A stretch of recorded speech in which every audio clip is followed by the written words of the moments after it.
Welcome back, dear viewers. Thank you so much for staying with us. You're still watching The Breakfast Show live on Nile TV International. Now it's time for our second and final topic of discussion for today. And as we noted earlier, we're going to be talking about a phenomenon that has been spreading worldwide.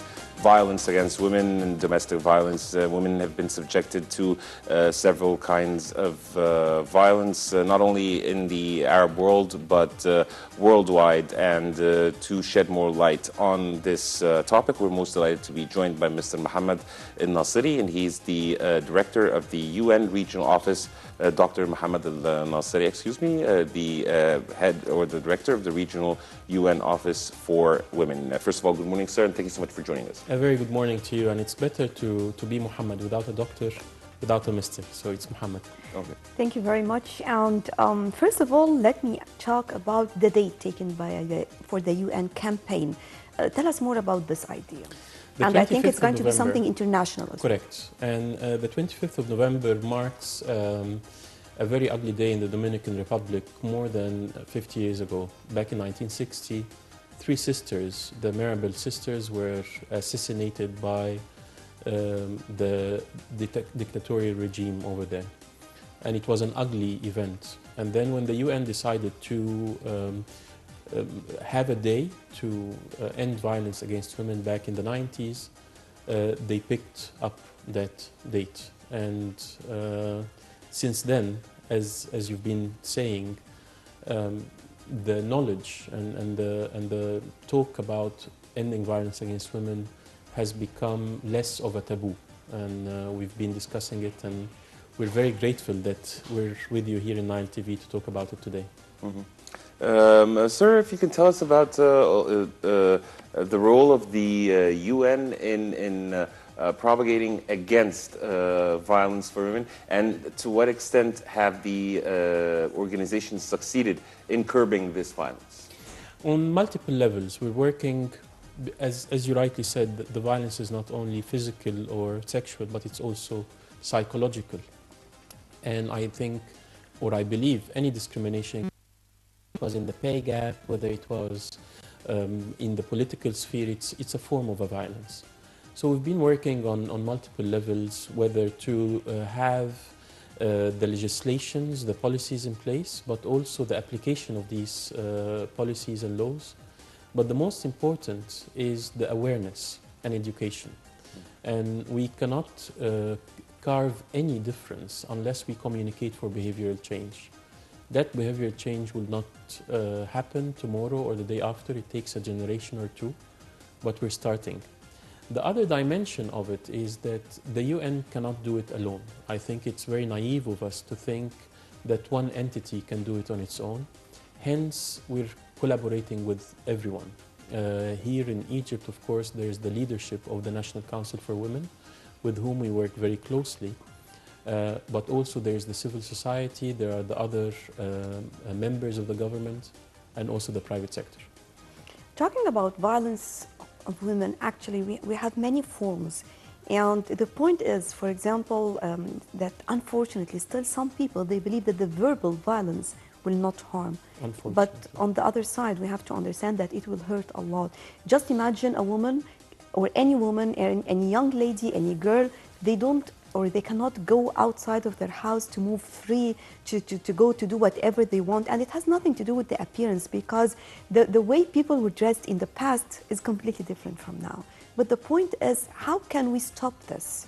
And are we going to find a law, for example, to prevent this as well? Because still the verbal, you cannot catch it. You're absolutely correct. And this is something we are suffering actually on a daily basis. True. The verbal violence and abuse can leave marks that are much deeper sometimes than the physical violence.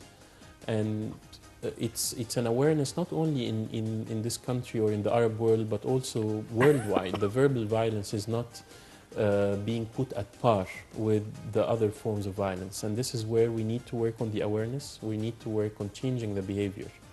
The laws are well and fine, but at the end of the day, if you do not have the necessary awareness that this is something that can scar your daughter or sister or wife or colleague at work for life, then you will continue doing it. And this is where we need also to work on the cultural and traditional set of beliefs and also the religious discourse. We need to unveil the true spirit of not only the Muslim religion, but religions in general that are advocating for love, for compassion, for improving relationships between human beings. Also, sir, just another point I'd like to raise here is sometimes the violence is blamed on the incompetence of women to confront such kind of violence, whether it was verbal, physical, being afraid of being criticized from the society. How do you deal with this? And we all remember some time ago some senior officials were saying, well, it's their fault, they shouldn't have been dressing that way. That's what I mentioned actually right now. Which is very unfortunate. But the other unfortunate stark reality, not only in Egypt, not only in the Arab world, in the whole world, the most commonly asked question when a woman goes to a police station to report on a violence, the first question is, what did you do to deserve that? What did you do to deserve that? So as you rightly said, they put back the blame on the young woman or the girl that she has propagated that violence. And this is where we need to have zero tolerance on this. At the end of the day, nothing justifies the violence against women, whether it was practiced by a man or a young man, or by women, because there is also violence that is practiced from a woman to another. We can look at the FGM, the female genital mutilation. It's usually practiced by women, and this is where we also need to look at. But talking about it as a phenomenon, just as mentioned right now, worldwide, talking about the procedures taken, well, definitely each country has its own procedures, but here I want to ask about Egypt in compared to other countries. Egypt has done a lot. First, they have acknowledged that there is a serious issue and a serious challenge when it comes to harassment and to violence. The National Council for Women and CAPMAS, the statistics agency, has issued a report last year saying that at least 5 million women, 5 million Egyptian women are being subjected to domestic violence every year.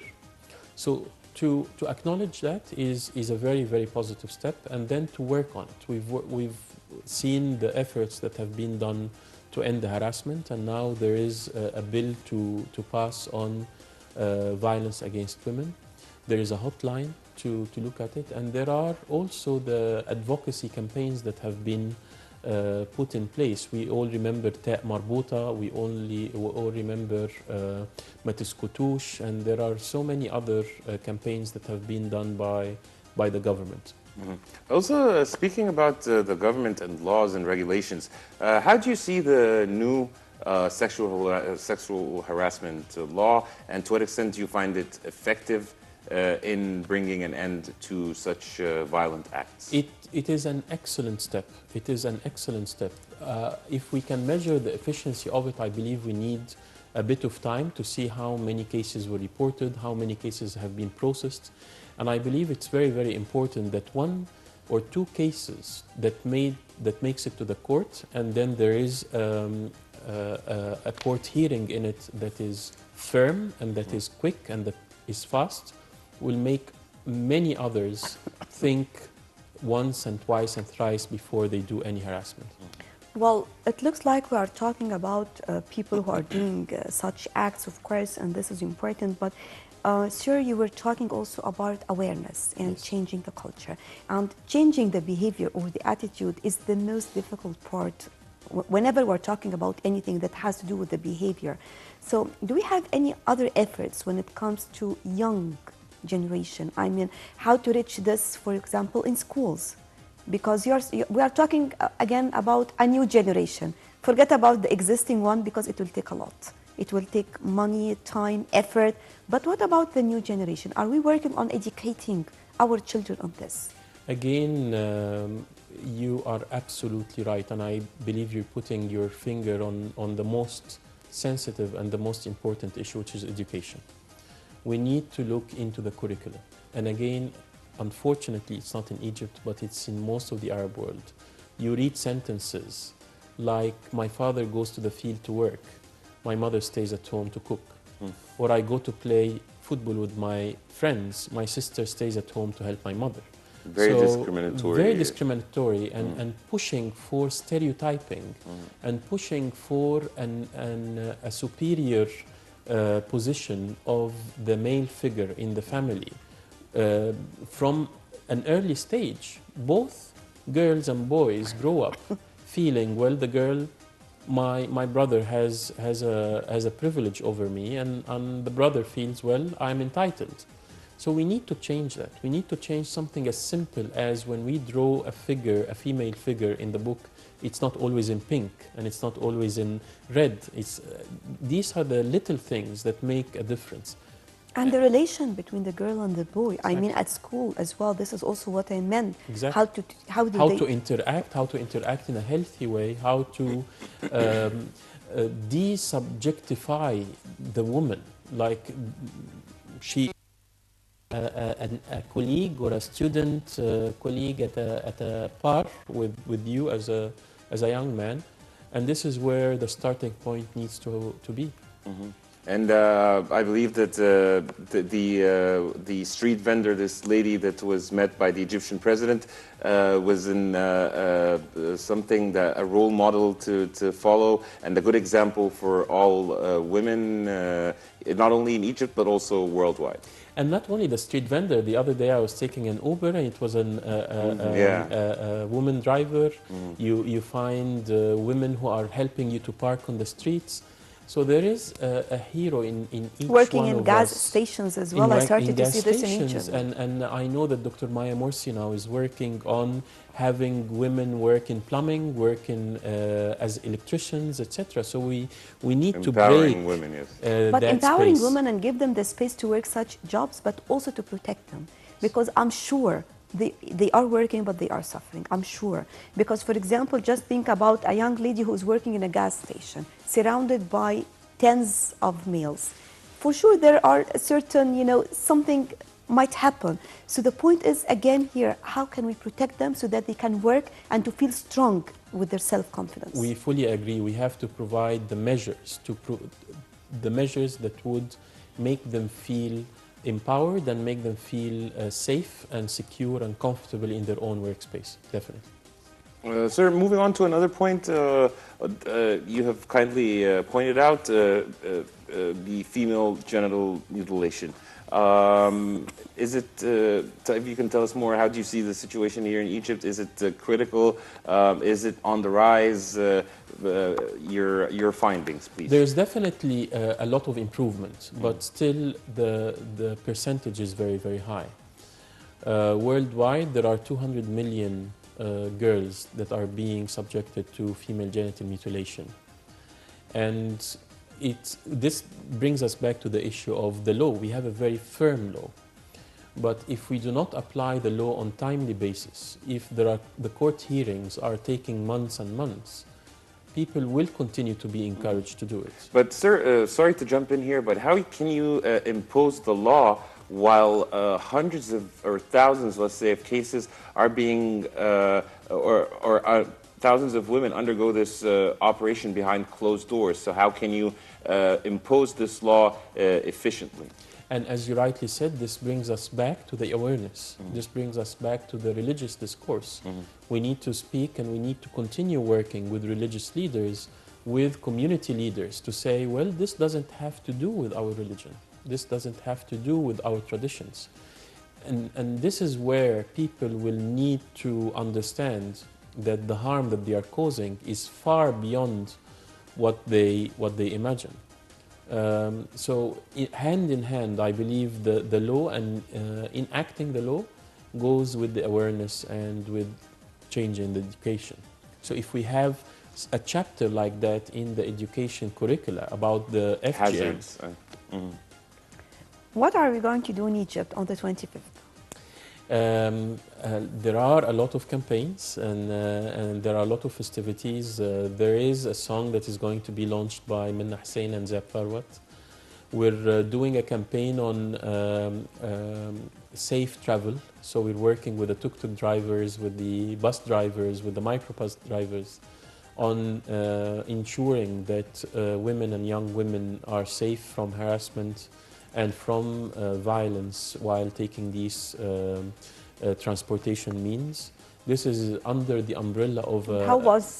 Tell me more about the experience with this, because this is something very, very important. Very heartwarming, because you found a lot of the tuk-tuk and the taxi drivers and the bus drivers coming forward, trying to feel that, well, we can do something, we can be our own heroes, we can look into how can we make our clients feel safer. And there is this story about a tuk-tuk driver in Mbaba who was going back home late at night in a dark alley, and he found a woman who was being subjected to violence with white weapons from 3 or 4 thugs. And he stopped his tuk-tuk, he pushed them away, he was stabbed in his arm, he took the lady and he drove her back home. So there are a lot of heroic stories that we might not hear about, but they happen every day. Mm-hmm. Sir, as we're wrapping it up, your recommendations? We have to work hand in hand, not only enacting the laws, not only having laws in place, but we need to also look into the awareness and education. We cannot work on the issue alone. We need all hands on board, including the private sector, the civil society, the government, the international organizations, everyone. Mm-hmm.